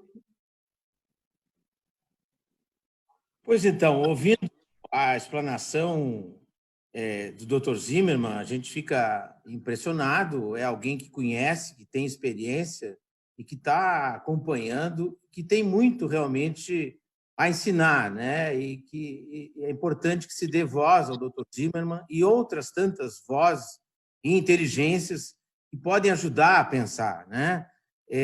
Em ciência, qualquer ramo da ciência, se costuma dizer que as verdades são apenas provisórias. Não existe verdade permanente. A verdade só existe até que um estudo posterior evolua naquele raciocínio e prove o contrário, ou então some-se ao que já se aprendeu e se aprenda mais. Por isso, as verdades são sempre provisórias. Então, nós estamos usando uma sistemática que começou há 7 meses atrás, de um problema que dificilmente na história da humanidade um determinado problema foi estudado tanto e com tanta cooperação, né? Então, são difíceis as analogias com esse caso, com esse problema do Covid, mas, por exemplo, em média, morrem 40 mil pessoas por ano no trânsito no Brasil. E nem por isso a solução é fechar as estradas, porque solucionaria. Nós poderíamos quase zerar as mortes para o trânsito se nós fechássemos as estradas. Mas isso não é possível para a vida em sociedade. Nós já estamos há 7 meses com essa realidade do vírus. O Dr. Zimmermann comentava que nós precisamos aprender com os outros, né? Aprender. A pergunta que eu faço para o Dr. Zimmermann é se ele não acha que se poderia, nós perdemos já 2 bilhões em arrecadação, né? A economia do Rio Grande do Sul já perdeu, como um todo, 20 bilhões. Mas, mesmo focando apenas na perda de arrecadação, que é 2 bilhões e 100 milhões, né? O próprio secretário da Fazenda nos informou isso. Se o Dr. Zimmermann acha que nós, com o aprendizado que já se teve, né? E, evidentemente, que o contágio, nesse momento, é muito menor do que quando não se sabia nada, porque agora as pessoas usam máscara, elas fazem muito mais higienização, as pessoas, em geral, evitam a aglomeração. Então, é evidente que o contágio não é igual quando não se conhecia nada a respeito. Então, se campanhas, né, se os governos resolvessem investir em campanhas pela televisão e pelos jornais, embora a mídia tenha sido muito presente, nós temos aqui um dos nossos príncipes da mídia do nosso estado, que é o Alexandre Gadret, né? Então, a mídia está de parabéns pela cobertura, né? E ajuda muito nisso, mas talvez até de uma forma mais concatenada, mais profissional, mais organizada, os governos poderiam fazer campanhas e ensinar ainda mais as pessoas como conviver com essas descobertas que já se fez, né? E que as lições aí do Dr. Zimmermann nos provam, né? E já se aprendeu bastante, mas o remédio continua sendo o mesmo, né? Então, o que o Dr. Zimmermann faria com 2 bilhões, ou se passar mais 2, 3 meses, 6 bilhões, daqui a um pouco são 6 bilhões, né? Ou seja, essa montanha de dinheiro que está jogando pela janela, se ele acha que isso poderia, uma vez canalizado somente para o Covid, ensinar a população a conviver com isso? Essa é uma boa questão. Bem, acho que campanhas que reforcem as pessoas a procurarem atendimento mais precocemente seriam essenciais, porque isso seria um redirecionamento do que se falava no início. No início se falava para procurar atendimento e sair de casa só quando houvesse falta de ar, o que é um absurdo fisiopatológico. Os americanos chamam a COVID de happy hypoxemia, ou hipoxemia feliz. Por quê? Porque o indivíduo fica hipoxêmico, com baixo oxigênio, sem sintomas, na maior parte do tempo. Se ele vai esperar para procurar atendimento só quando ele está com falta de ar, ele já está com doença muito avançada. Aí não tem como redirecionar o desfecho, muitas vezes. Então, primeira coisa para a proteção da saúde da população, ela deveria ser orientada a quando procurar atendimento. O dinheiro também poderia servir para a compra de kits, porque são medicações extremamente baratas, que não têm patentes. São medicações de baixíssimo custo e com perfil excelente de segurança. Aliás, são medicações, digamos assim, até politicamente corretas, porque a ivermectina foi usada em mais de 500 milhões de pacientes africanos como tratamento de massa para a principal causa de cegueira na África, que é uma filária, um verme intraocular. Então, foi um sucesso de saúde pública. Então, pessoas que têm como argumentação se importarem em saúde pública já deveriam conhecer bem a ivermectina e a sua segurança. Além de propaganda e medicamento, eu investiria em testagem. Não é verdade que a testagem é cara. Com a estratégia de realização de pool, a gente pode testar 32 pessoas de uma vez e fazer isso na comunidade de grande espectro. Podemos usar drive-thrus, como se fez na Coreia do Sul, por exemplo, em outros locais. E sempre fazer o rastreio dos contactantes e orientar muito bem que quem tem sintomas tem que ficar em casa e falar com os empresários para não descontar do salário de quem tem sintomas, é o pay leave sick. Escolas têm que reabrir imediatamente. Escola fechada é um absurdo. Tem modelagem matemática mostrando que quando o absenteísmo de profissional da área da saúde passa de 15%, há um aumento na mortalidade. E 30% dos profissionais da área da saúde têm crianças dependentes. Então, como é que eu posso esperar que as pessoas trabalhem se eu não tenho onde deixar as crianças? Aliás, a criança não se infectar é algo que a gente sabe que é biológico. Ela se infecta, mas muito pouco. Ela tem pouco receptor, pouca fechadura para o vírus. E se infecta, tem poucos sintomas. Temos que aprender com o que a gente já viu em South Wales, na Austrália, onde o não fechamento de escolas não resultou na transmissão de um único caso entre crianças e staff mais velhos, de adultos, por exemplo. Reabertura de escolas com sucesso agora na França e Irlanda. Então, tudo isso pode ser feito. São medidas simples, medidas de prevenção de infecção. Eu também investiria em locais mais aglomerados, em políticas de esterilização do ar. Existe aquela luz UV que dá para pôr em pé direitos altos, que fica longe o suficiente da nossa cabeça para não nos fazer mal. O ar sobe por convecção. Quando chega no teto, ele morre por 2 mecanismos, o vírus. Pelo UVC destruindo o seu RNA e pela ionização do oxigênio e ozônio. Esses 2 mecanismos matam o vírus e a força que isso tem equivale a 24 trocas de ar por hora. Sistemas caros de ventilação chegam a 12 trocas de ar por hora. Então, é ainda mais eficaz, é mais barato. Então, talvez o governo pudesse dar isenção para quem apresentasse projetos de esterilização do ar. Aí a gente acabaria com eventos de super spreading também. Enfim, conhecer a biologia do coronavírus para poder propor medidas de controle de infecção. Não importar modelos matemáticos de países ricos que utilizaram como modelo a influenza, que não utilizaram a epidemiologia de campo e que fracassaram nos países ricos. A gente viu eles fracassando. Tem estudos em pré-print mostrando curvas idênticas. Lá na Itália e lá em Nova York, as curvas começaram a cair com as máscaras, não com o lockdown, mostrando mais uma vez a importância das medidas do controle de infecção.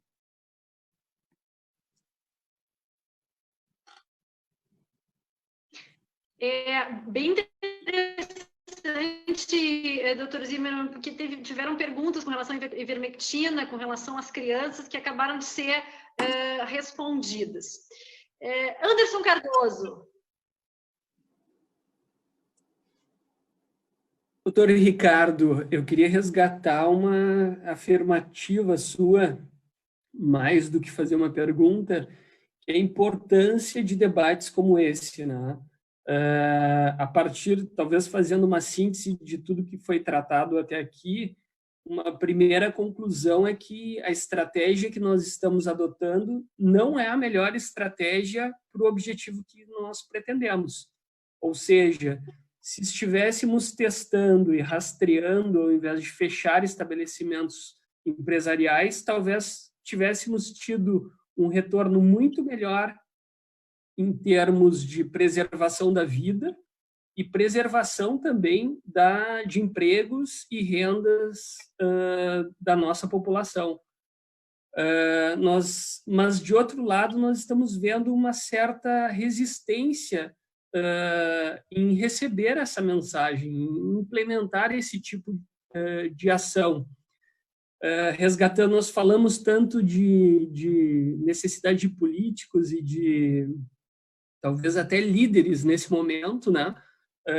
Tão escasso de lideranças que tenham tomado a dianteira nesse tipo de ação. E lembramos aí de Churchill, né? Churchill, não dá para falar em Churchill aqui no Rio Grande do Sul sem falar no Ricardo Sondermann, faz um estudo belíssimo. E uma das frases do Churchill era justamente no sentido de que há necessidade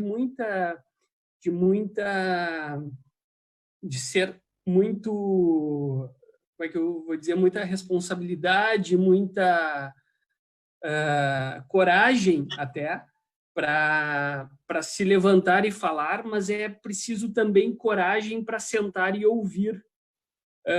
E nesse contexto eu lhe pergunto, então, ao final dessa reflexão, por que falta tanta coragem para sentar e ouvir desses cientistas de saúde que compartilham do seu posicionamento e transmitir essa mensagem para as nossas lideranças? Eu acho que, bem, muita gente compartilha, muita gente não compartilha, cada um tem direito à sua opinião. Cabe ao governo ouvir mais gente, talvez, para poder tomar decisões mais acertadas. Mas, em relação à dificuldade de se levantar para falar, eu entendo, porque eu tenho sofrido represálias, a gente aparece para esclarecer a população com a melhor intenção, mas o assunto foi dicotomizado, politizado. Então, acaba que certos ânimos e certas paixões afloram, e isso obscurece o lado racional das pessoas. Tudo que eu peço para elas é que estudem um pouco dispersão de coronavírus, comparem com a dispersão da influenza, porque as medidas que são tomadas são como se isso fosse uma pandemia de gripe. Essa pandemia é causada por um vírus que se dissemina de forma diferente. As pessoas falam, por exemplo, em métricas sem saber o que elas são. Elas falam em R0. Dizem, o R0 é acima de 1, é de 2. Portanto, temos que fechar tudo. Por quê? Porque quando R0 ou RE é de 2, uma pessoa transmite para 2, cada uma delas transmite para mais 2, e o crescimento é exponencial. Perfeito. Tu estás descrevendo a influenza. Mas se eu te disser que no coronavírus o R segue uma distribuição gama, o que é uma distribuição gama? Quer dizer que cada um tem seu R. E 70%, 80% das pessoas têm o R abaixo de 1 e não transmitem para ninguém. Enquanto que, num estudo, 6% tinham R acima de 8 e transmitiam para 8. Eu estou penalizando 70%, 80% de pessoas que podiam estar trabalhando e que não transmitiriam para ninguém. As pessoas estão se posicionando através de análises heurísticas de noticiários de televisão. Isso aqui é um assunto sério, tem que se posicionar com base em revisões sistemáticas da verdade ou das evidências disponíveis. Então, não é simples. Todo mundo está discutindo o assunto, é ótimo, a sociedade tem que participar, mas as pessoas precisam se dar conta de que tem que fazer uma leitura mais aprofundada, os governos têm que se dar conta que tem que ouvir todos os lados, e as pessoas têm que se dar conta que não adianta só números por números, tem que conhecer a biologia do vírus para poder fazer projeções. A gente está vivendo uma pandemia que começou ao contrário. A epidemiologia verdadeira é um trabalho de campo. Tu vai a campo para definir a métrica, para fazer projeção. Essa pandemia começou com o cálculo do Neil Ferguson, sem métrica, utilizando modelos de influenza. De lá para cá, só piorou. Então, está na hora das pessoas pararem, se darem conta que isso é algo que exige uma compreensão bem profunda, que realizem análises sistemáticas, se posicionem, então, no seu direito, e as autoridades têm que ouvir a pluralidade de opiniões.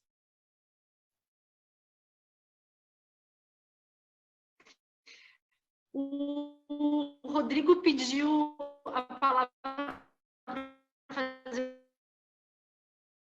Não, eu queria citar um exemplo a partir da tua análise de um protocolo de biossegurança, né? Eu tenho propriedade rural, trabalho com produção primária, que é a atividade essencial, produção de alimentos, né? E tive um caso de um funcionário suspeito, ficou com sintoma, ele me ligou, avisou, eu não fui, já estou na secretaria, estou com sintomas, né? E eu tive, acho que até uma luz de fazer algo parecido com o que o senhor indicou agora. Era uma segunda-feira, liguei rapidamente para um laboratório que faz PCR, pouca probabilidade de contaminação, unidade de grãos, né? E todo mundo usa máscara, naturalmente, por causa do pó do arroz. E as pessoas coletaram o PCR às 4 da tarde, foram em Pedro Osório, fizeram a coleta do rapaz. No outro dia, às 8 da manhã, estava pronto o resultado, todos eram negativos, foi oferecido, todos quiseram fazer, todos eram negativos. E ele fez mais uma vez, da prefeitura levou 4 dias, que é normal, demora a chegar, depois fez mais uma vez, já está com 3 testagens, ele tinha de fato uma doença respiratória que não era Covid, já estava tentando fazer a 4ª, né? Mas me chamou a atenção pelas indicações suas, isso é uma preocupação de todos os empresários, o maior pavor do empresário Se um funcionário, eu tive 4 funcionários que me alegaram sintomas e tia, nem me aparece aqui. Imagina contaminar um ambiente de trabalho numa colheita de arroz, que foi o caso.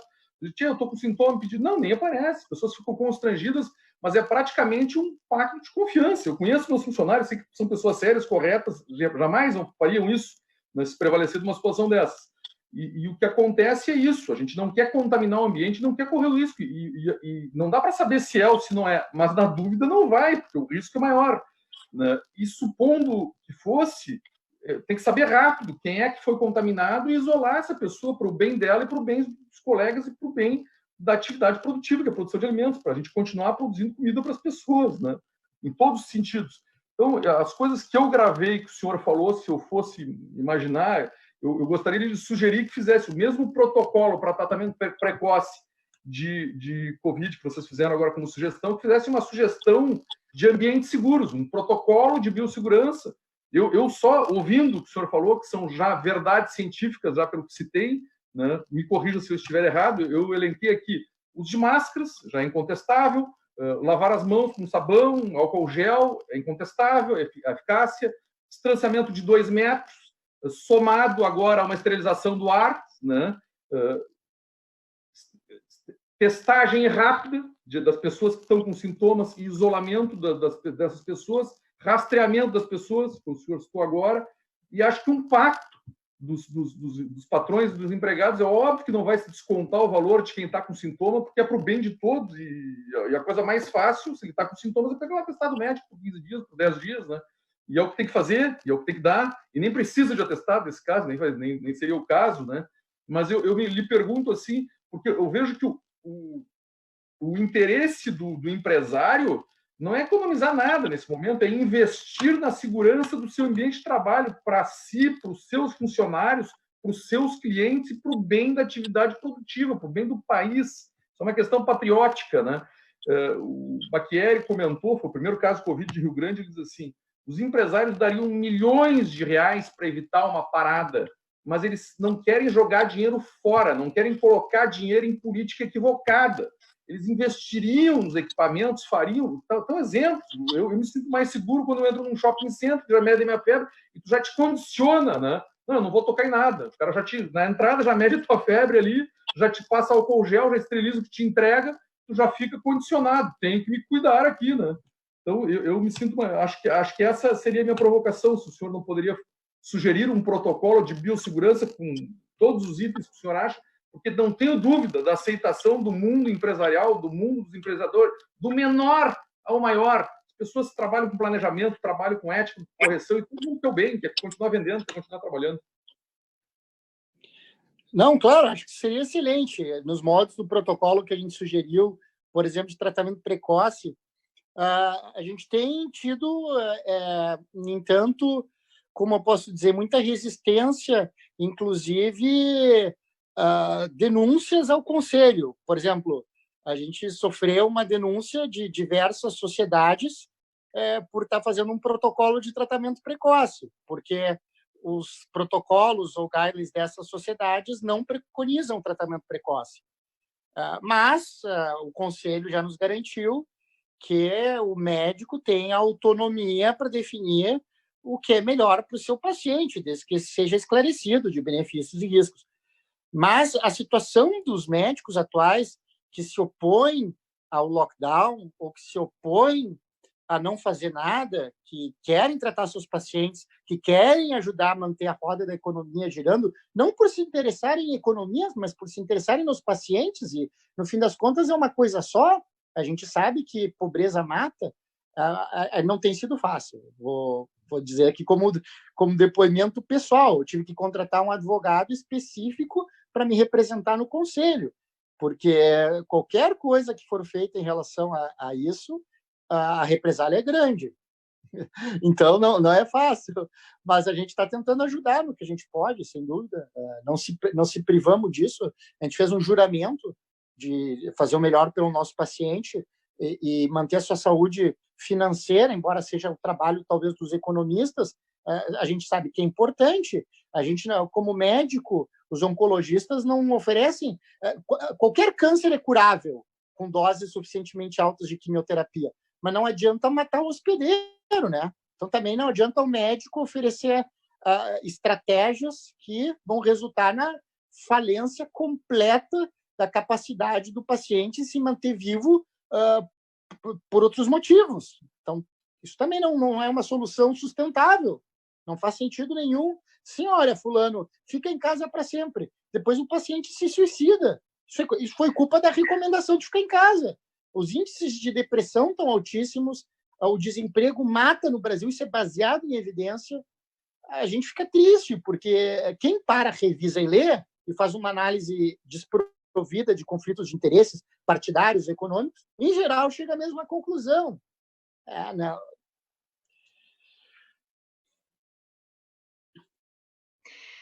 Dr. Zimmermann, tu és um guerreiro, né?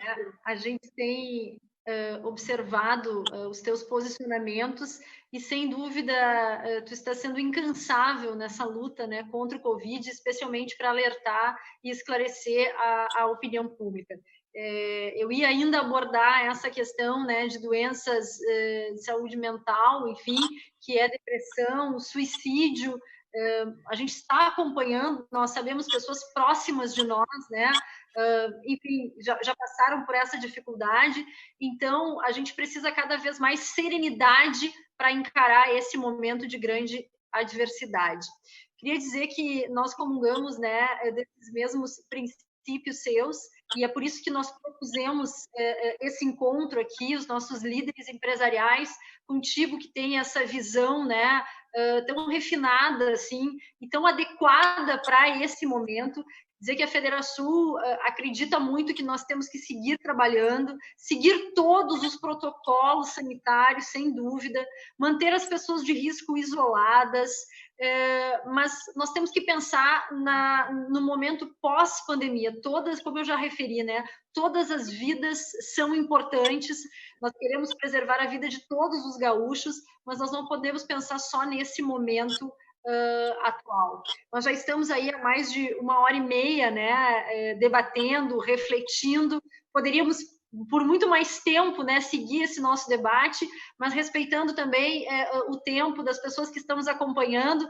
É incrível, né, o quanto tu está sendo festejado, Dr. Zimmermann, e é muito merecido, muitos elogios ao teu trabalho, a referência, né, que tu és aqui no Rio Grande do Sul.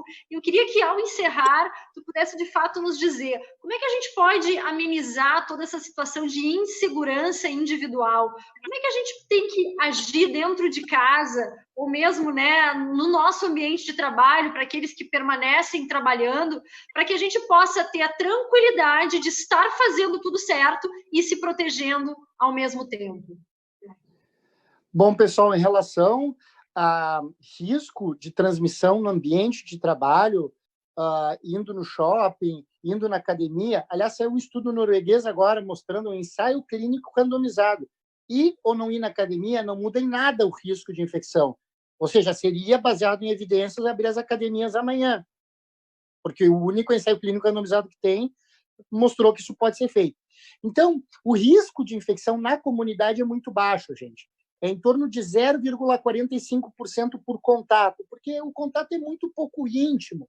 Eu sempre faço esse exemplo, as pessoas fazem troça, mas se eu toco no tomate que a dona Maricota tocou no super, a chance de eu me infectar é muito baixa. Tem gente lavando a sacola do supermercado.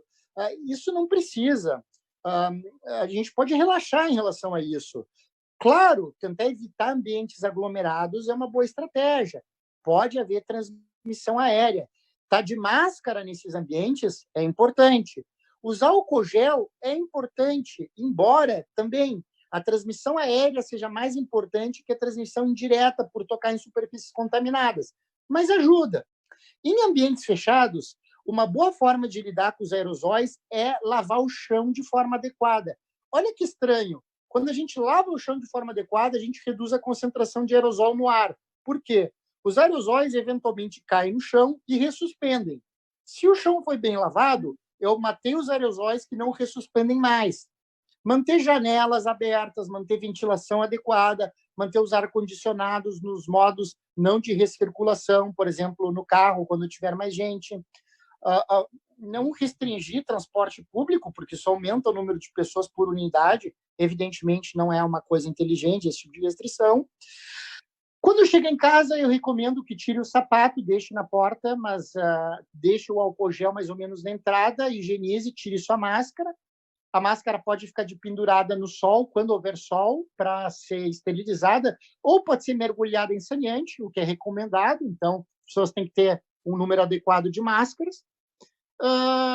Isso, basicamente, para a população em geral, é importante. O contato intradomiciliar já se associa a um risco bem maior. Então, se há caso de Covid em casa, também não adianta raciocinar, já peguei igual. Não, ele é bem maior, mas ele fica em torno de 30%. Então, talvez não tenha pego. Então, o paciente doente fica num quarto, deixa a janela aberta, se possível, ventilando. Quando a pessoa for servir, essa pessoa entra no quarto, entra de máscara, higieniza bem os ambientes, isso reduz o risco. Então, são essas medidas assim que a gente pode fazer. E se começar com sintomas, dor de garganta, nariz escorrendo, febre, ela costuma ser tardia e não ser alta, mas sensação de mal-estar, cansaço, falta, perda de olfato é muito interessante, parece ser relativamente específico de Covid, alteração na percepção do gosto, procurar seu médico de confiança, que hoje em dia, até a regulamentação da telemedicina, pode procurar o médico mesmo sem sair de casa. Para quem tem condições, também uma alternativa interessante. Muito bom, estou aqui acompanhando, né, todos os comentários, muitas pessoas seguem aqui emitindo opiniões também. Como a Federação, ela vai seguir, né, com o seu propósito de esclarecer a opinião pública, isso que nós acabamos de fazer, né, esses minutos finais aqui são muito importantes para as pessoas, para a vida de cada um de nós, e nós vamos seguir também com essa nossa missão de influenciar os administradores públicos, a gente vai seguir tentando, né? Nós não vamos desistir, não é um caminho tão fácil, mas a gente tem buscado esse diálogo, buscado levar esse nosso ponto de vista, que tem essa base econômica, mas também essa base científica, que foi muito bem retratada pelo Dr. Zimmermann, para que a gente consiga encontrar novos caminhos e conduzir a nossa vida da melhor forma possível. Quero agradecer aqui com muito carinho a companhia do Anderson, do Rodrigo, do Milton, do Rafael, do Gadré, nossos super parceiros, né, voluntários que se dedicam ao associativismo e que também não medem esforços para a gente conseguir ter uma retomada econômica o mais breve possível, uma crise minimizada. Dr. Zimmermann, o senhor é assim, ó, fantástico, né? A gente tem um carinho muito grande por ti, desde o primeiro momento que o Rafael nos sugeriu, isso já foi lá em março, né? Olha, o Zimmermann está falando alguma coisa que precisa ser ouvido. A gente, no primeiro momento, confesso que ficou meio descrente, será? E, de repente, nós nos tornamos fãs, né, de tudo isso que tu prega, a partir das tuas experiências e das vivências que tens, né, e de todo esse conhecimento. Então, que tu tenhas muita serenidade e possibilidade de seguir influenciando pessoas, de seguir nos ajudando. Tem gente que está dos Estados Unidos nos acompanhando aqui, depois tu vai poder ver nas mensagens dizendo, olha, nós já passamos pelo pior aqui em Miami, né? Mas a gente segue aí orando pelos nossos familiares que estão no Brasil, e que bom que nós, Federação, ele estava elogiando, né? Então, elogios a nós. Estamos fazendo essa forma de esclarecer também a opinião pública. Pessoal, muito obrigada a todos que estão nos assistindo, obrigada. E na próxima semana a gente vai fazer mais um encontro desses, bem provocativo, muito reflexivo, para que a gente possa, né, juntos, conseguir mais energia para seguir em frente e posicionamentos esclarecedores. Zimmermann, obrigado, um beijo a todos e uma boa noite.